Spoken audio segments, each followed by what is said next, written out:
Yeah. Yep. And now that the trucking requirements are so much higher that he went through, that, there's just not as many drivers going to be coming up because you can't get it as easily.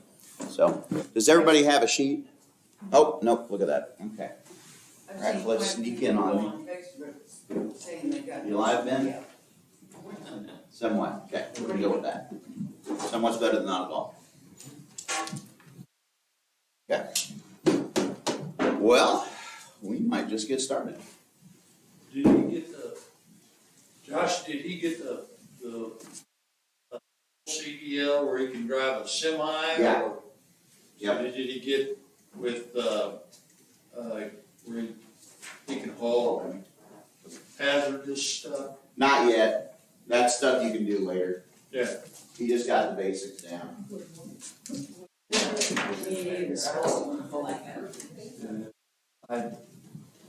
When I done Worked my, as a truck driver for a I while. had to, To give you an idea though, he, his first little part-time asphalt truck driving job pays $20 an hour.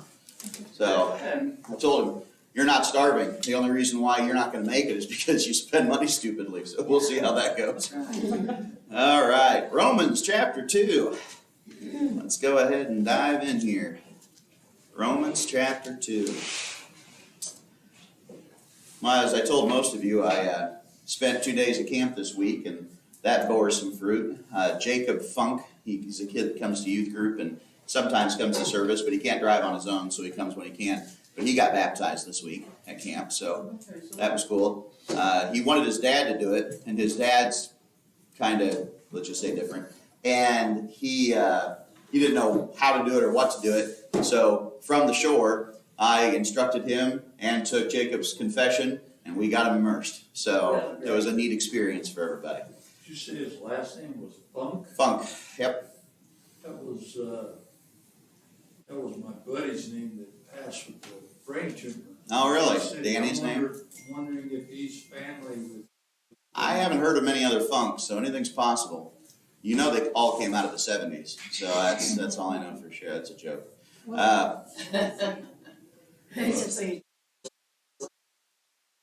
Yeah. And then the week before, I spent a couple days at camp, and I'm not deaning a week, but I help out. And Bryce, I believe his last name is Thompson. For some reason, I drew a blank this morning. But he wants to get baptized, and we're working with his family right now. So be praying for Bryce. Hopefully that'll work out. So we're seeing some fruit at camp. I'm going back to camp today, and we've got 3 or 4 kids from church going this week. So it's good. I have to admit that it's been stupid hot, and that's why I'm wearing my tennis shoes today, because between being at camp and helping a friend move yesterday, I am so sore. So I'm being a little more casual today for my own sake. But all right. So anyway, good things going on. Pray for them kids. Pray for the kids that do get baptized, that they will stay faithful, that we can continue to disciple them. So good things happening so far this summer. Do you know an update on Chris's mom? Oh, yes, that's right. Chris's mom went into the hospital, I believe, yesterday, unresponsive. Not sure what's going on. So he got off of work last night and took off. Zach's going to cover for him in the worship lead this morning. So we don't really know much more than that. Where does she live? Kansas City. Yeah, on his way up there. Mm-hmm. My sister-in-law Joyce at Helen broke her elbow. Yeah. It's she had surgery and it's doing better. Okay. They're home by themselves, but I told her to tell my brother to get up off his stuff and help her. You know, he's able. You know, it's just that his thinking's not. You know. Right. Okay. You can keep praying for her. Yeah. Good. Yeah. She's got a lot on her hands. Yes. Yes. And with one less elbow to help her out. Yeah. Right. All right. And the right. Okay, so here we are, Romans chapter 2, verses 17 through 22. We are going to be, well, let me give you a quick review. Let's do that, 15-second review. Romans chapter 2 is largely about hypocrisy and how God does not show favoritism, that he is impartial. And so with that in mind, let's go ahead and read verses 17 through 22, and we'll talk about it. Anybody? But if you bear the name Jew and rely upon the law and boast in God and know his will and approve the things that are essential, being instructed out of the law, and are confident that you yourself are a guide to the blind, a light to those who are in darkness, a corrector of the foolish, immature, having in the law the embodiment of knowledge and of the truth.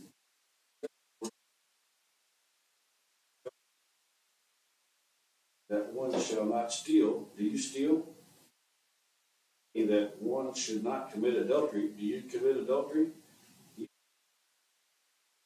Temples. Okay, thank you, Jim. Yep, once again, talking about hypocrisy. There is an element to this that I think anybody can learn from, and we'll get to that in just a moment.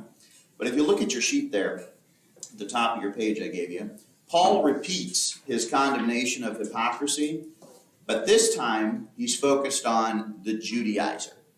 Now, a Judaizer, I'm sure most of you know, but for the sake of any of you who don't, a Judaizer is a Christian who thinks that people need to follow the Old Testament law just like an Old Testament Jew did.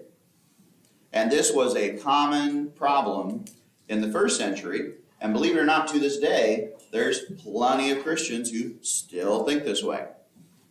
Now, there's a difference between those who want to and those who think you have to. There's nothing wrong if you're Jewish culturally or you want to celebrate those things. If you want to do those things, if you want to follow those laws, that's between you and God. But it really does become a Christian problem, a New Testament Bible problem, if we try to force those things on others. And that's what this is talking about here, are those who say you have to follow the law. And this happened in the book of Acts in chapter 15, when there were Pharisees who had come to Christ, which is really cool. I mean, come on, think about it. Pharisee coming to Christ. That's really something. Paul was a Pharisee who came to Christ, but there were others. But the Pharisees that came to Christ thought they still had to follow the Old Testament law. And they had a whole conference over it. This caused such a kerfuffle. Now, that's a word that I've learned recently. Did I use that right? Yes! All right. See, I'm learning. My rule speak is getting better after 20 years. And I learned how to say... First from Judge Judy. Yes. Okay. All right. Like when I learned the word heifer, because it doesn't look anything like it sounds. Anyway, so it caused such a problem that they had a whole conference, like we're talking churches and elders and apostles from all over gathered at Jerusalem to solve this problem because it was causing such an issue. So the church has always taken this seriously. But it did not come to the conclusion at this conference that you need to follow the whole law. Instead, it said, we don't want to burden you with anything but the following. Don't eat anything strangled with blood, which was referring to pagan sacrifice, and avoid fornication. And I think it's very interesting that they chose those two things. Otherwise, don't mix your religion with other religions. You know, Jesus is the way. And avoid fornication. Of all things, to pick that. Our culture today... To this day, when I talk to young people about not having sex before you get married, it's like I'm an alien talking to them from a different planet. It wasn't all that long ago when that was looked down upon culture-wide, and now it's just hookup culture. And so it's very interesting that God would choose those two things. And so I point that out to young people, and I say that's because sex bonds people, and it's meant to be for marriage, and you're meant to be for each other, and you're not needing to bring anybody else into that. And so it's very harmful to have sex before you're married. It's also a temptation, of course, for young people who are engaged to have sex thinking, well, we're going to get married. But things change, things happen, and so it's just not wise, and it's also sin. So for that matter, that's what carried over from the law along with what's repeated in the New Testament. For example, 9 out of the 10 commandments are repeated in the New Testament. So, you know, a lot does get carried over, but things like the ceremonial laws, the clothing laws, the food laws, they did not. And that was what it was really all about. So, kind of looking at this a little further here, it says, if you bear the name Jew and rely upon the law and boast in God. Now, by the time that Jesus came, the Jews had really degenerated in their understanding of the law. Otherwise, they had gotten more ignorant of their understanding of the law. By the time Jesus came, they thought being a Jew just meant being born a Jew. You were born a Jew, you were God's chosen people, you were saved, don't worry about it. That was really their attitude. I've known people recently that. Yeah, yeah. In fact, not only genuine Jews who think that, I have met people who, there's no way in the world they have Jewish ancestry, but then claim Jewish ancestry, and then say that means they're chosen. I mean, that's warped. And that's why this whole view doesn't make sense. You see, when God chose the Jewish people to bring the Messiah, that's what he chose them to do. He chose them for a purpose. He's chosen many individuals in the Old Testament, New Testament times to do his will. That didn't necessarily mean they were good people or even that they were saved. God uses whom he uses. You know, one character in the Old Testament that when you really examine him, you come to understand this. Jonah was a person who never had a good attitude and shirked God and wanted the Ninevites to die. And by the end of the book, you still don't know if Jonah cares at all. I mean, who says Jonah's saved? I don't know. Maybe he is, maybe he isn't. But he was chosen by God to do that job. That doesn't necessarily mean that he was regenerative. Like, there's just no evidence of it. And so you look at characters like that, and that's an example of a Jew who basically relied on his lineage. And this was just really an issue. By the time Jesus came along, that's what everybody thought. That the Jews were included, everybody else wasn't, and that's just the way it was. And Paul here is saying that's not the way this works. You're confusing being chosen with being special. You know what I mean by that? You can confuse being chosen with being special. Just because you're chosen doesn't mean you're special. The Jews aren't better than anyone else, and we're not better than them. We all need Jesus. We're all sinners. The Bible, God himself is the great equalizer. He's the one who puts everybody in the same boat and says you all have the same opportunity. Same proposal. Also, the law did not and could not save anyone. That's what's so interesting too. And I don't have a lot of Jewish friends. There's just not a large population around here, and I haven't met a lot of them. But the few I have talked to, that this is a conversation we quickly get into. And one of the things that I bring up that I've never heard a good answer for is, the law tells you to do all these things, but does it ever tell you what your reward is for doing them? No. There's no promise to heaven in the Old Testament. Did you know that? None. There's no promise to salvation. That's because it was never meant to be an end in and of itself. I mean, could you imagine if you went to a job and you had all these requirements, you had all these things you had to do, and you had to do it, and you got to the very end, and you were like, can't wait for my paycheck, and the boss says, never promised you one. They assume. You assume something that God has never promised you. But you're ignoring some of the commands that God told you to do. What did Moses say? Look for a prophet like me. Look for what is to come. All these messianic prophecies that your ancestors believed in that now you ignore. Who are they pointing to? What does that mean? Because the Old Testament talks about how that person is going to bring salvation. And that all of this Old Testament law was preparation for him to come. Never heard a good answer to that. And I've tried to dig high and low for Jewish scholars. Hey, Karen, what's up? There's a paper. On the corner there. Sorry. Yep. And I've never heard a good answer to that. The New Old Testament never promises you heaven, salvation, nothing. Instead, it tells you to look for the one who will bring it. And how you prepare at that time was to follow that law. So that really puts things into perspective. Yeah, go ahead, Bob. How many years between Moses and Christ?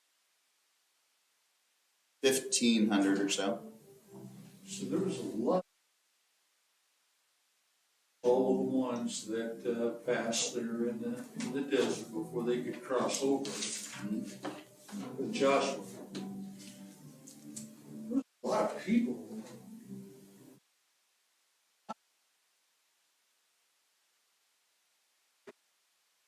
See, we're guesstimating here because we don't know all they, because they couldn't go in the tent.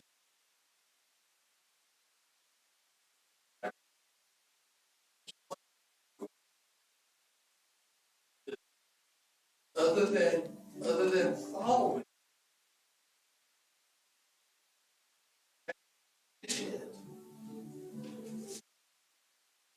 Testament here, and we're understanding what Christ brings. We're also talking about what these folks did. That's my question is, how.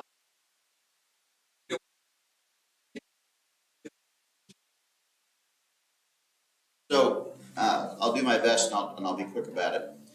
Think about Abraham. Was Abraham a Jew? It's kind of a trick question.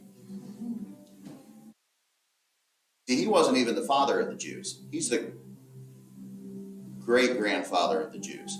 The father of the Jews was Jacob, because it was his sons that started the 12 tribes of Israel. Okay? And the law of Moses didn't come until 200 years after that. So, how was Abraham saved? Well, the book of Romans, we'll get into this in chapters 3 and 4, and it gets complex, I'm not going to lie. But the simple answer is because he had faith that God was going to provide what was needed to be saved. He looked forward to that which God promised. Remember, God made Abraham promises. I'll make you a father of many nations. Through you, all men will be blessed, and so many other promises. And Christ fulfilled all those promises, and that's what Paul comes up with here. And so, whether you're talking about Abraham, whether you're talking about Jacob and Isaac, whether you're talking about the Jews, go all the way back to Adam. Everybody is saved through Jesus Christ because it was he who would bring salvation in the fullness of time. And so looking forward to him, being faithful to God in the meantime, and the only difference now is we're faithful to God and we get to look back. We get to see the fulfillment of Christ, whereas they didn't get to see that. In fact, the Bible says that angels long to look into the promise of Christ. They wanted to know about it more, and they had to find out along with everybody else. So isn't that interesting? So we live on this side of the cross. We have full revelation. Yeah, you said a mouthful there because the power of the Lord was present then. Mm-hmm. Whereas now we have the power here by the word after Christ. Well, that and the Holy Spirit. Yeah, well, that's what I'm saying. But the power is right here, and we it lives in us, helps us discern it and live correctly. I think that was an answer to my question then, was because I often wondered that. Okay, we live by faith now. They also had to live by faith. And that's actually Paul's entire argument. Yeah. Habakkuk, the most famous phrase out of Habakkuk. You're thinking, well, that's not very famous, but Habakkuk. Chris was here, he would defend Habakkuk. That's his favorite Bible book. He's the only person I've ever known who said that. But Habakkuk chapter 2, verse 4 says, you live by faith. The prophet of God in the Old Testament was saying, you're not going to be saved through your own works. That was never the point of the Old Testament law. You're going to be saved by faith through Jesus Christ, he who is to come. Always, that was the plan. That was the plan all the way back in Genesis chapter 3, way before Moses, way before Abraham. The whole Old Testament funnels down into Christ. And then the church grows from there. And the law set them apart because they didn't need to be a separate. The law set them apart from other people to preserve the Christ coming. Yes. Mm-hmm. Yep. Then are we saying that retroactively when people live by faith? Yes. Yeah. Hebrews chapter 11 talks about how we all are saved through Christ, and it makes that way. Actually quotes 18 Old Testament characters and demonstrates that. Yeah. Yeah. That's So why I like these conversations like this, because I think all of us probably think about these kind of things. We understand and we read the New or the Old Testament. We understand the law. Why,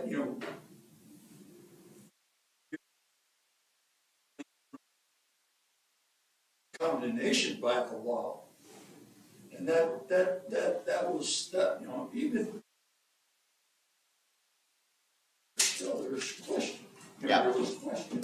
Yeah, and that's why I decided to finally go into Romans, as worried as I was to do that, because we're going to get into parts I really struggle, and there's already been some moments where I've showed you where I struggle.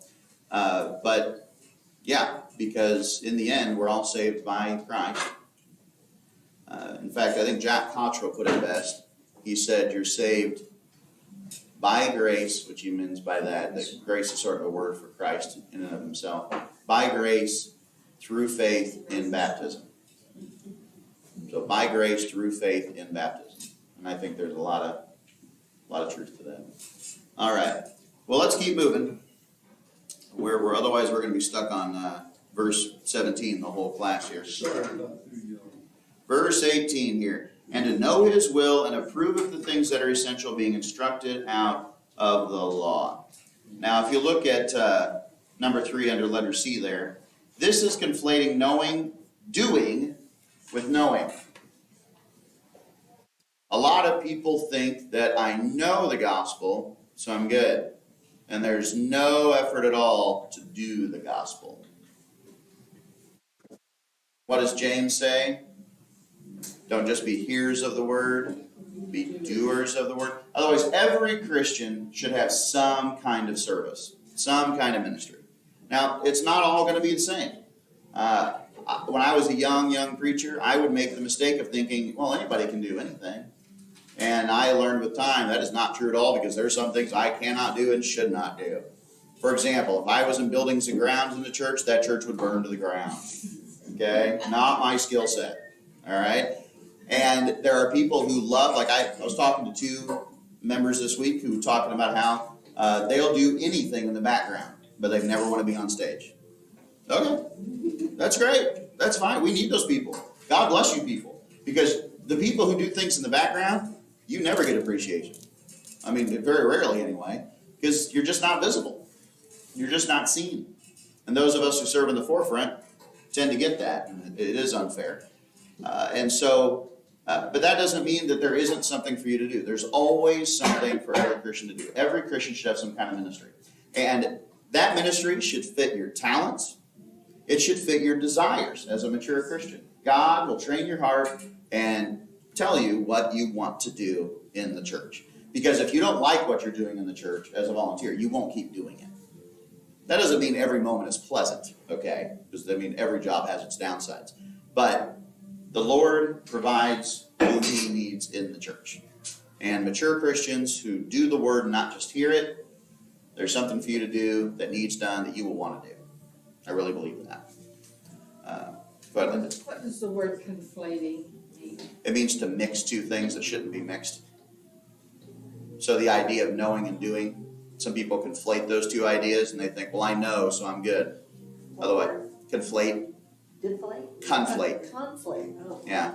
Sorry, I try to use words everybody knows, really. I'm not trying to be like Mr. Dictionary. But it just means to mix 2 ideas that shouldn't be mixed. And so, knowing and doing should not be mixed. Those are 2 different things. You can know without doing, and you can also do without knowing. What does the Bible call that? Zeal without knowledge.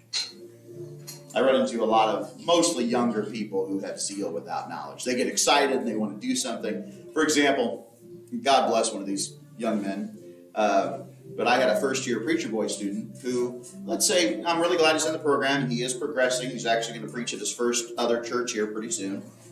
But he's like, can I apply to be the youth minister? No. No. Nowhere ready for that, buddy. No. Now, I'm not trying to discourage him. That could come. And I said, look, I would like to help you get there, but not right now. Like, we've got a lot of learning to do and growing up to do. You know, but the fact that he's interested, I don't want to quash it, okay? And I told him that, like, I'm not trying to quash you. I want to work with you.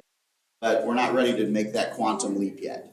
That's zeal without knowledge, okay? This isn't a kid who's been raised in church his whole life and who's been mature and you know, who's ready for that kind of responsibility. He was just excited about the idea. So it's hard to, okay, let's use another word, deflate, let's use that word instead of cutplate. Deflate, I tried to deflate his enthusiasm, but at the same time, put a little bit of a reality check in there. So, all right, good times. All right, moving on to the next verse here, verse 19. And are confident that you yourself are a guide to the blind, a light to those who are in darkness. So, as a preacher, been doing this full-time for 12 years and part-time since I've been an adult. It is really smart to never ever think you've got it all down. Ever. Don't ever think that. Don't ever think that you're right. Because the moment you're right, what are you going to start doing? You're going to start to rot. Yeah. So I really try to explain to people, especially like, you know, I help with the Lord's help bring somebody to Him, and they're excited, and I can tell they're looking up to me. That's hard to do because I'm short. But despite that fact, I try to explain to them, I'm a human being too. At some point in time, I am going to disappoint you. That is inevitable. That's why I want to help you establish a relationship with the Lord and His Word separate from me. And why I want you to get to know other people in the congregation and serve in the church. Because if you look up to me, if I'm your Savior really, I'm going to disappoint you. Also, I don't have time to do that for everybody all the time, everywhere. You know? And so, it's really important that none of us ever think that we are the guide to the blind, a light to those who are in darkness, a corrector of foolish, a teacher of the immature. That's who Christ is. I am a guide at best. I am a preacher. I'm a teacher. But, you know, Christ is all those things, not me.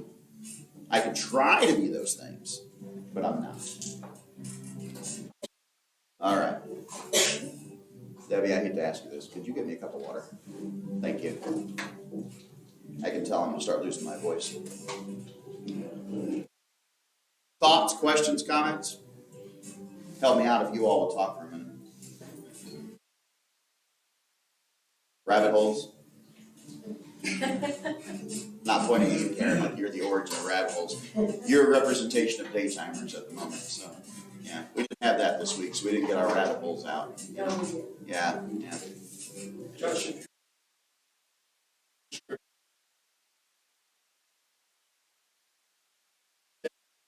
but to me, that's exactly what we are doing as Christians.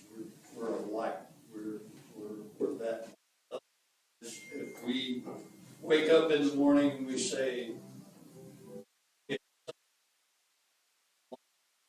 yeah, we've done a whole lot of stuff, I'm tired, pretty easy for self to creep in and say, I think I'll just... Well, I'll tell you, Kara had to chase me out of bed at 8:30 this morning, so I've had a long week, and yesterday was a long day. Isn't that right, though? Oh yeah, well, to be honest with you, you know, that's true for everybody. You know, you have a long, hard week. Everybody's tempted. I mean, Or you don't sleep all night. you don't sleep all night. I've told people I'm the preacher, and sometimes I don't want to come to church. Not because I don't want to come to church, because I'm beat. That's all. It has nothing to do with the fact that I don't want to be here and be with you all or preach or anything like that. You're just physically exhausted. I have to admit, after this week, and I'm not looking forward to going to camp this afternoon because it's going to be hot again and blah. But, you know, I am very grateful to do it at the same time. You see my point? Like, you can be grateful and not want to go at the same time just because of your flesh. You're just worn out. And so I think that's a good point. Josh, as a preacher's son, and I'm going to be quiet after this. As a preacher's son, my daddy always said the best he ever felt was in sharing the good news. Sharing the good news. Yeah. Preaching's not actually my favorite activity. My favorite activity is things like this. I like interaction. I like talking to people. I like teaching, but I also like to hear from you all. I like the conversation. And that's why I like Preacher Boys so much too, and youth group, is because there's that interaction. You know, I'm a people person. I don't like to just monologue. Quite frankly, if there was a way to have a conversation with 150 people upstairs, I'd do it, but there isn't. You can't do that. You know, but yeah, sharing the word. That's what I get to do at camp today. So 2 things can be true at once. My body doesn't want to go, but I'm looking forward to what other fruit we can bear this week. You know, so it'll be good. Are you teaching at camp? Not this week. This week I'm just kind of an assistant. Just sometimes I preach, sometimes I teach, sometimes I just work with kids, You gotta sometimes. stay over there? No, I don't spend the night. No. That's too much. No. Do they have any air conditioning over there? They do actually in certain buildings. At the mess hall, the chapel finally has it, which is awesome. It was borderline intolerable in there before. And the dorms do. So yeah, it's not too bad. But the reason why I go home is because like I'm 41 and I'm just can't do that anymore. Pass the boat stage. NYR is all I can do. That, oh gosh. And you know, Jim's seen me. Yes, that helps a great deal. At night. NYR has built-in air conditioning at night, so yeah, that makes it doable. They can't turn it down cold enough for me at camp. And, It used to be so cool to go up on that hill, and the little auditorium was at the bottom, and it was in the shade. Yeah. And then they put it out there on the flatlands in the hot sun. I thought, that was a mistake in my part. Yeah. Except it holds more people down there. I guess that was the point. right. Well, and for example, Thursday they needed help in the kitchen, so I worked most of the day in the kitchen Thursday. So just Yeah. it depends. And that may not seem like, you know, the best use of a preacher in that regards, but some weeks we have plenty of preachers. We just need help other places. And other weeks we don't have enough. So we just fill in as we go, swim with the crowd here. I don't ever assume I'm I'm good enough to do anything. You know, just fill in where I'm useful. All right. All right, so next section here, we're doing good on time. Corrector of the foolish, a teacher of the immature, having in the law the embodiment of knowledge and truth. The embodiment. Imagine going around like the Pharisees did and saying, I am the embodiment of the law. If you want to know how to live, just look at me. That's the basis for corruption. Yes. Putting yourself on a pedestal. I mean, it's bad enough when other people put you on a pedestal. And I like I was talking about earlier, I try to avoid that at all costs because I will disappoint people. And yet here these people are saying, I'm a Jew, be like me. That's it. But you could replace this with other things. You could say, well, I'm from this family, or I have this money, or I have this job. Look at me. I'm a Christian. Yeah. I mean, Paul's saying, I'm an apostle, and I'm not the embodiment of the law. You know? Now, there is one point in time where Paul says, imitate me as I imitate Christ, but that wasn't out of pride. That's because those people weren't around many other Christians. They needed an earthly example. That's all that was. It was never Paul saying, I'm perfect, I'm great. In fact, to the Corinthian church, which was a very troubled church, he said, even I might fall. 1 Corinthians 9:27.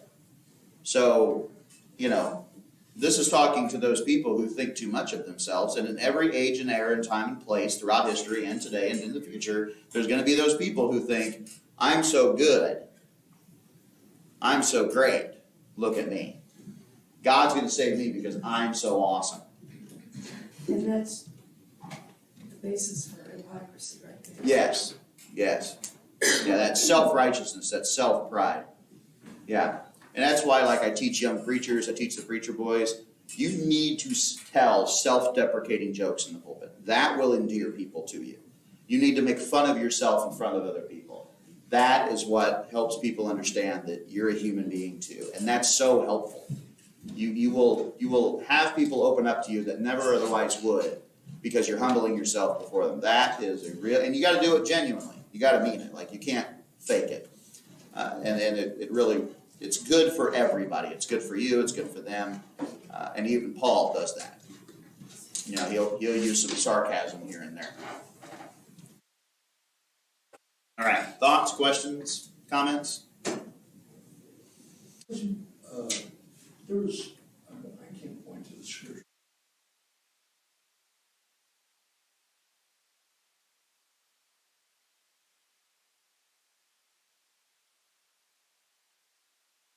No, I'm sure that's true.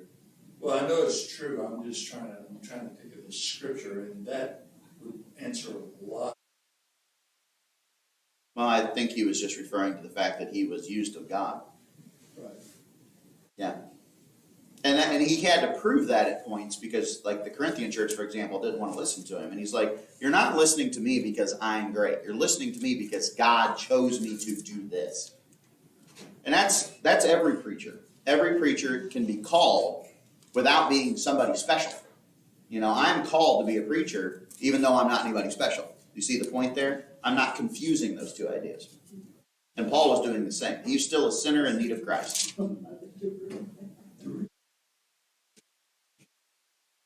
Here, and people always do that. Oh, yeah. And Well, one strategy I've learned, and I'd like to think I learned it from Paul, is, and actually I learned it from Mr. Pelfrey at Central. He said, whenever anybody accuses you of anything, just admit to it. If it's nothing criminal, just admit to it. Even if you didn't do it? If you didn't do it, just do it. Just admit to it. Because if it's not criminal, if it's nothing that's going to really get you in trouble, then just admit to it. Because that takes the bullet out of their guns. What are they going to do now? Now that they're accusing you and you're admitting to it, and you say, I'm sorry, that won't happen again, what are they going to do? So I've kind of learned to do that. If it's not something criminal, you know, like for example, sometimes I've been accused of, and sometimes it's absolutely true. And I mean that. Like, I'll say one thing, mean another, but somebody took it another way. Totally understandable. Okay, like that happens, and I'll go back and listen to myself and be like, wow, that was really dumb. You know what? I'm not faking it when I say that was really dumb. I'll admit that was really dumb. And so that's an example. You know, I'm not going to fight that accusation because there's genuine truth behind it. But even if there isn't, even if it's just something silly, like I had a guy one time who called me, and I think I've told the story before. I said one time in a sermon, I covet your prayers about this issue. And he was really offended by that because the Bible's, you know, depending on what English translation you read, will say do not covet. Just a flat out covet. And then I had to show him there's verses in the Bible where God actually says, I covet this, I covet that. When it talks about covet, it's talking about being jealous. But the word covet actually just means desire. I desire this. So after I demonstrated that to him, he was cool. But I also told him I won't say that again because now I know that might cause problems. See? Win-win there. These are things I've learned over time. brother, if I may, if you don't like it altogether, I know we got a couple minutes here.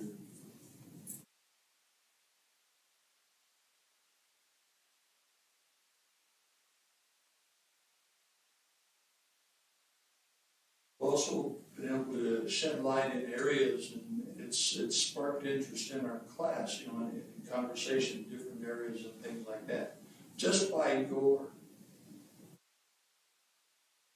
God is good. And, yeah, God is.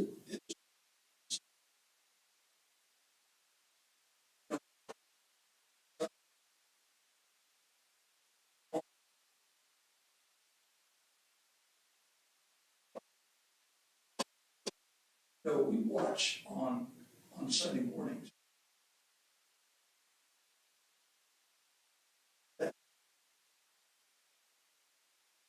Yeah. We'll pull that up. Actually, I get, pretty much every week, I get people who call or email or text me about stuff we talked about, because sometimes over the computer they can't hear somebody talk or whatever, but in general, it works out pretty well. So I'm grateful for that. Well, let's get to this last part here, last couple minutes. You therefore who teach another, do you not teach yourself? A complete lack of self-awareness. You know, I've been preaching for a while, and occasionally I'll get somebody who comes up to me and will say, boy, that sermon really stepped on toes, preacher. And I always wonder in the back of my mind, I don't think you'd be telling me that if it was your toes. Maybe. But if they're smiling and they say that, I don't think so. It doesn't happen all that often. But when it does, I do wonder if they always think the sermon is about their neighbor and never about them. You know, and I never preach to anybody specifically. Like, that's one of my rules. And that's what's something I teach the preacher boys. Never preach a sermon because somebody in your congregation made you mad. Never do that. Because they will understand that and never come back. Like, never preach to an individual. Never do that. Just stick to the scripture. I find that there are different kinds of people. Some people, when there's criticism, always examine themselves first. Yes. And other people, and I had a child like this, they always think you're talking about somebody else. Right. And I don't think you can change that. I think that's their basic makeup. But on the other hand, it really kind of beats down the person that self-examines and the person that doesn't. I mean, you still need to get through that. Well, one thing I would make my kids do to get out of, besides any discipline that we rendered out, was they had to tell me they were wrong. They needed to hear that from their own mouth and hear it in their own ears. Because that makes them self-aware that they weren't being picked on, they did the wrong thing. Did they believe it? Or were they Well, just I mean, you can't force that. No. But the point is they've got to learn to, because that's part of growing up and being mature, is admitting when you are wrong. My dad used to make us, he chose his battles very carefully, and you always knew the rules, so if you had a punishment, at least from my view, you always knew what you did. Right. But he would make us write a little paper about, like one time overseas, it was empathy.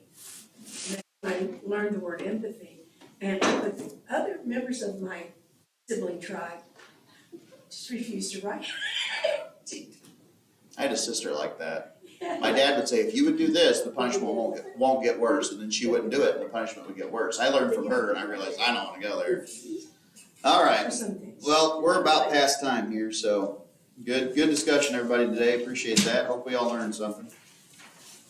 We'll continue next week. That was fast. Appreciate the water, Debbie.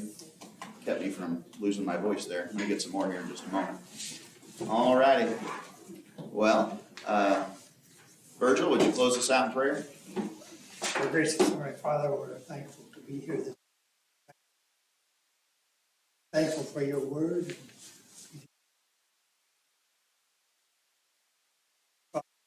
This place, want you to go with us.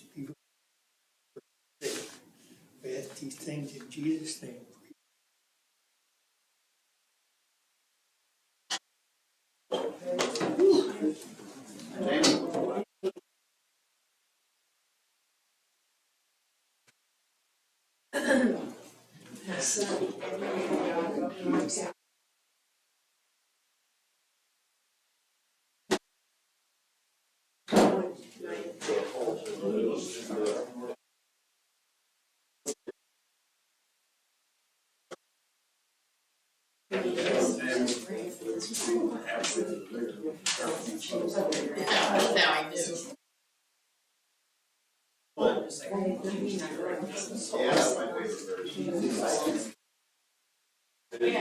Yeah, we hope.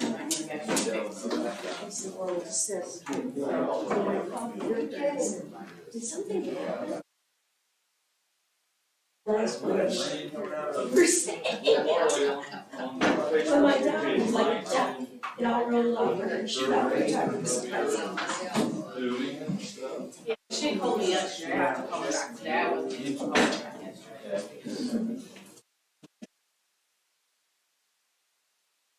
Oh, thank you. Wow. Yeah, she loved that.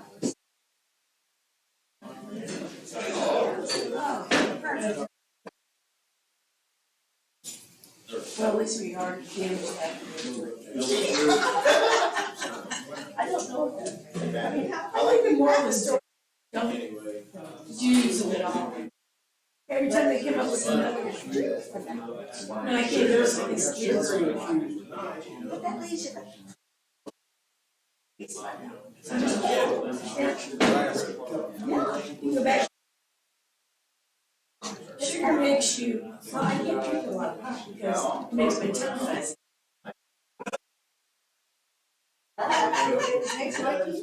Yeah. Wendy May. Randy May. Wendy May.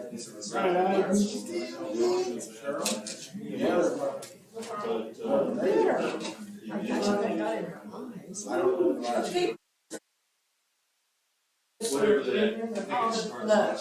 What is it called? The paper that comes. Who publishes that? Is it? Okay. I've been trying to find some place to advertise. Because they're really on the bed now. I like it. I'm trying to understand it.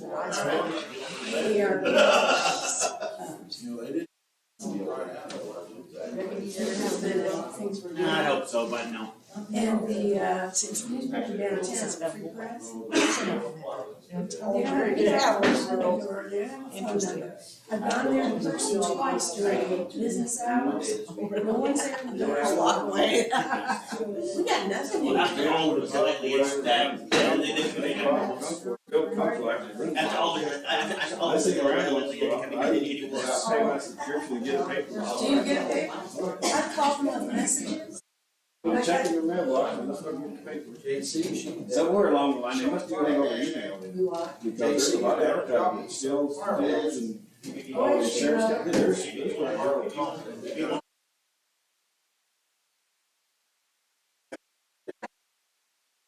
they put that on us. The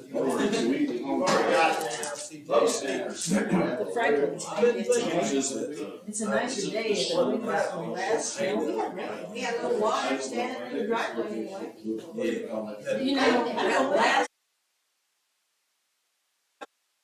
game last night. It was such a good show. I think he's underrated. He started pitching. That takes a lot. It was like sitting in front of me. Lisa, her son, was pitching on the other team. Yeah. Come on, the kids can do all. They had him, they had Brooks, and had two sets of twins on it. One of them- Yeah. Yeah.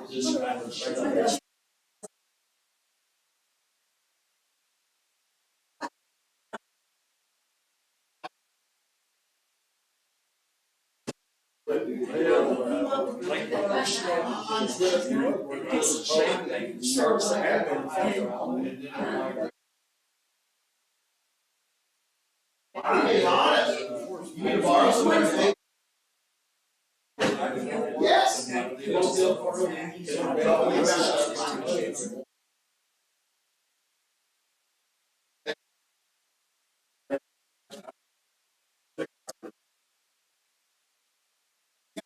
Gotta get out there and have to. Max afraid.